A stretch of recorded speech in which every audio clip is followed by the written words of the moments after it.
നമ്മൾ രാവിലെ ജനനായകൻ കാണാൻ പോവാ കേട്ടോ. വിജയുടെ അവസാനത്തെ പടം. അങ്ങനെ വലിയൊരു 50+ കാണാൻ പടവില്ലല്ലോ. അവിടെ വെളുപ്പിന് നമ്മൾ പോവാണേ. നമ്മൾ തൊടുപുഴയിലുള്ള ആശീർവാദിലാട്ടോ സിനിമ കാണാൻ പോകുന്നത്. രാവിലത്തെ യാത്രയുടെ ഷോയാണ് നമ്മൾ ബുക്ക് ചെയ്തേക്കുന്നത്. അപ്പോൾ ഇവിടെ നിന്നൊരു 1.5 മണിക്കൂർ യാത്രയുണ്ട് കേട്ടോ.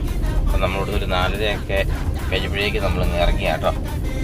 അപ്പം ബാക്കി വിശേഷങ്ങൾ പടം കണ്ടിട്ട് പറയാം. അങ്ങനെ നമ്മൾ 6 മണി ആയപ്പോഴേക്കും തിയേറ്ററിൻ്റെ അവിടെ എത്തി കേട്ടോ. അത്യാവശ്യം നല്ല ആൾക്കാരുണ്ടായിരുന്നു കേട്ടോ. ഞങ്ങൾ കയറുന്നത് 6:30 ഷോയ്ക്കായിരുന്നേ. 6 മണിക്കായിരുന്നു അവിടെ ആദ്യത്തെ ഷോ തുടങ്ങിയത്. 6 മണിയുടെ ഷോയ്ക്ക് നല്ല ആൾക്കാരുണ്ടായിരുന്നേ. അപ്പോൾ ബാക്കി പടം കണ്ടിട്ട്